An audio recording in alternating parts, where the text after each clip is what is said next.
What's up guys, Chris here. Today we're looking at 7 things that you shouldn't do when you go to the US. Obviously every country has its own kind of different rules for etiquette, for politeness, things that you should or shouldn't do when you're out in public. So today we're looking at another post from Ask an American, and the question is, any do nots for when visiting America? The OP, the original poster, says, I might consider visiting America when COVID has ended, and I want to know what is considered rude or just not normal. So when I visit, I do not harm anyone. Certain things in my culture may be weird to you or disrespectful, so I want to make sure that I'm careful.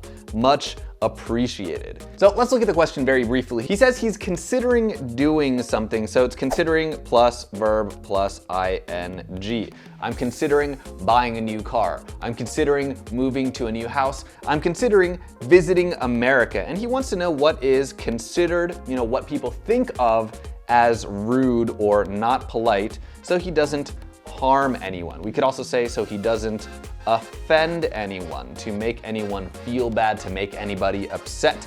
Certain things in my culture may be weird to you, so you see them as strange, unusual, or even disrespectful, a sign of not showing respect for the other person. So he just wants to make sure, i.e. be certain that he's careful. Much appreciated. Now, I think this is a great thing that you should do anytime that you're going to a new country, especially one that is different from your own native land. When you understand little details about how a country works or how it's different from your own, it makes it better for you when you want to have conversations, and you'll probably have an overall more enjoyable experience. So let's look at Smash My Burger from Georgia, who says, don't drink openly unless you're at your residence or at a restaurant. It's illegal in many parts of the country. So this is one of the things that actually I had a little bit of reverse culture shock when I came back to the US after 8 years in China, because you can go out to a bar, buy a drink, and walk over to a different bar while drinking your beer or whatever it may be. But in most parts of the US, we have what are called open container laws. So basically it is illegal to walk around while drinking alcohol. Smash My Burger says don't drink openly, basically, obviously where everyone can see out in public, unless you're at your residence or at a restaurant. Basically, if you're at home, that's totally fine. No one's gonna bother you. If you're at a restaurant, a bar, or any other place where it's expected that people will be drinking, that's okay too. But in the US, it's illegal in many parts of the country. Las Vegas would probably be the most famous exception, and I think parts of New Orleans as well. I've never been, so I'm not really sure. Another thing that someone says, tuo kafier. This guy from Minnesota says, here's some advice I've given before on these sorts of topics. So we're all giving and getting a little bit of advice. He says, don't try and bribe police officers or public officials of any type. You'll get in a lot of trouble. Now, this is a pretty common thing in a lot of parts of Latin America, in Africa, some parts of Europe, and even in Asia, where if you get pulled over by the police, you might give them a little bit of money and then they'll tell you to go away. But in the US, this is considered a bribe, i.e. paying someone to do something that they maybe shouldn't be doing. So if you broke the law and the police stop you, you're bribing them to get them to do what you want. That is a terrible idea. You should never do it, or any other public official of any type. In politics, people get campaign contributions from a bunch of different companies that want them to do something once they get elected into office. But that's a different issue entirely.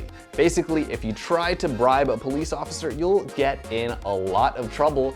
You might get fined a lot of money. You might even go to jail. By the way, guys，你们应该也发现了，这就是我想试着做的一个新的全英文的系列，通过这些比较火的帖子去教你们外国人、美国人怎么说话，也会有一些比较有意思的网络用语。所以如果你们喜欢的话，一定要支持一下，点个赞。然后如果你们想更系统的跟我学习的话，那我新的口语小词课11月20号就要开课了，110节课，400多个动词短语，这些 phrasal verbs 这些表达，1000多个音频，7期直播，25个不同主题的场景，然后呢也会学到大概5000多个单词的英文输入，这样呢，你的大脑、你的听力、你的口语全部都会突飞猛进啊！如果想跟我学习的话，11月20号就开课，可以到我们的老马英语微信公众号报名参加。海外的朋友们也可以到我们的老马英语.com。Love to see you guys there, and let's get back to the video. The second one, which is related to the police as well, and this is something that I think is really important in 2022. If you get pulled over by the police while driving, i.e., they tell you, stop, you've done something wrong, they need to talk to you, stay in the car and follow officer instructions from there. This is a thing I've heard from so many friends that came to visit the US. Now, it obviously depends on where you are, what you've done, and unfortunately what you look like, but police do not expect you to get out of your car, so you need to stay in your car with your hands on the steering wheel. They'll come to your window and then they'll tell you what's going on. Apprehensive T shares the story as well. He says he'd like to emphasize the pulled over by the police, stay in the car and follow instructions thing. To emphasize means to stress something because it is important. He says, I had a friend from Germany who got out of the car and the police just yelled at her and she did not know what to do. Put your hands on the steering wheel and follow instructions. So follow instructions just means to listen to what the person has to say. So listen to the police officer. If you don't do that, you're gonna be in a lot of trouble. Next up, and this is kind of a long one, I think it's become a bigger issue in the last couple years in the US, but basically this person says, you've probably been inundated with American news over the last 10, 15 years. A lot of it is probably negative. We know our problems. We know that America is not perfect, but that doesn't mean we won't be open to talking about them, but some of that tends to be very exaggerated. And coming in and being confrontational with people about political or controversial topics is considered extremely rude, and people won't react well to it. Also, chances are, to get this out, you will never see a gun, a robbery, be bothered by anyone, or an aggressive police officer, and so on. Yes, it happens. Yes, it depends on what you look like, where you are, what you've done, but for the vast majority of people, it's not something that you're gonna have to deal with. Now, I've spent 24 of my 33 years on this earth in America, and I've seen guns. I've been pulled over by the police, and I've had some kind of bad experiences, especially when I have a beard, unfortunately. But for the most part, if you're just traveling, if you're just being a normal tourist, you're not gonna get in trouble. So don't be too worried, just be smart. Now, to be inundated means to be flooded with. Basically, when you have a lot of water and it fills up a place, it covers it all up, that means to be inundated. So you're flooded with American news, and a lot of it, yeah, it is negative. Now, that's not to say, that doesn't mean that we won't be open to talking about it. People are willing to talk about these issues, but a lot of them are very exaggerated. People on the news like to talk about crazy negative things that are gonna make people scared and upset, because that's what gets good ratings. That's what makes people keep watching. So it's not always like that, but if you're confrontational and you go and start telling people like, hey, I heard America's really dangerous. Why is it so dangerous here? Do you all have guns? These are probably things that you shouldn't be talking about with people that you just met. It's extremely rude. And like this guy said, people probably won't react well to it. Also, chances are, I like this phrase, it just means that there is a high chance that something will happen. There is a high chance, to get this out, basically he just says, I want to say this, you will never see a gun, robbery, be bothered by anyone, or an aggressive police officer, and so on. So don't worry too much. This next one is actually very much related to language learning, and it's something that a lot of my friends have said is weird about Americans, which we always ask, how are you? You'll hear it in the supermarket, at the gas station, at a restaurant, anywhere that you go, you're gonna be asked this question.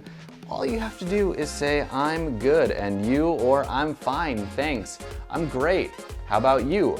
You don't have to say too much. You don't have to tell them if you're having a really bad day. It's just a way of saying hi and being friendly.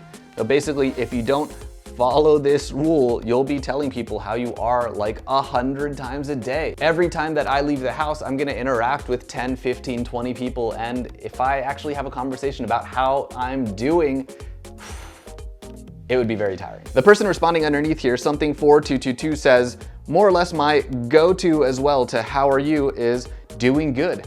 how about you? Then they usually say something like fine, good, or whatever, and that's it. It's pretty much scripted at this point. So go-to is a great word. My go-to basically means the thing that you always choose. So I have my go-to sushi restaurant. I have my go-to dumpling restaurant.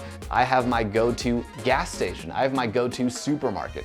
These are my go-tos when I need to do a certain thing. So he says this is pretty much scripted at this point. It's a very standardized conversation that you don't need to think too much about. Next up, this one I think is something that a lot of people can relate to, especially if you come from a place that has a very high population in an urban environment. You know, everybody is taking the subway. Everybody's always packed like sardines. This guy says, I distinctly remember when I, American, was at a party talking to another woman from a country with very little sense of personal space. I would ease a little back, she would ease a little forward over and over, and we covered quite a bit of distance over a short conversation without either of us meaning to. I've had this experience with a couple people in so many different countries because personal space, basically what we call our personal bubble, is something very important to a lot of Americans, and it tends to be a little bit bigger than in other countries like in Latin America or in the Middle East and even in China. So we like to leave a little bit more space, and especially now with COVID, that's changed a lot. But don't get in people's personal bubbles or you're gonna be running down the room like this guy says he did, and I've had that experience a lot as well. I'm part Latin American, so I'm also used to a lot more physical contact and being closer to people, but if you're just talking to the average American in a lot of places, they really like their personal bubble. Now, Bird of Paradise A says, agreed with the personal space bubbles someone mentioned, that someone brought up. It's so painful being around people who insist on standing on the back of your damn shoes. Basically, if you're waiting in a line and they're so close to you that they step on the back of you, that's a little bit too close.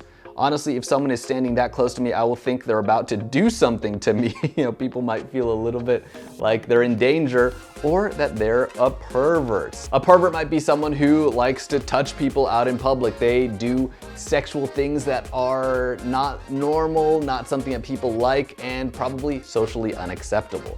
So basically, a good phrase here is, it is painful doing something. It is painful being around people who insist on doing something. So they persist in doing something, they really want to do something, and this should actually be insist on standing on the back of your damn shoes. Final thing, remember, tipping is not optional. It's a weird system. I don't personally like it, but leave at least 15%. I usually leave 20%. Otherwise, you know, a lot of these people rely on the tips to survive. Now, this is a really long thread with a lot of, I think, pretty useful information, so the original link is down below if you want to check it out, and we're going to be adding some notes as well for you all to check out with some of the learning points that we just learned. So check those out in the link down below, and remember, if you want to learn English with me, subscribe to the channel, hit the bell, and since this is a new series, remember, show your support. That way the YouTube algorithm will know to show it to more people who are trying to learn English just like you. That's it for today, guys. Remember, these are things that you do not want to do when you're in America, and I'll see you in the next video. Take care. Peace.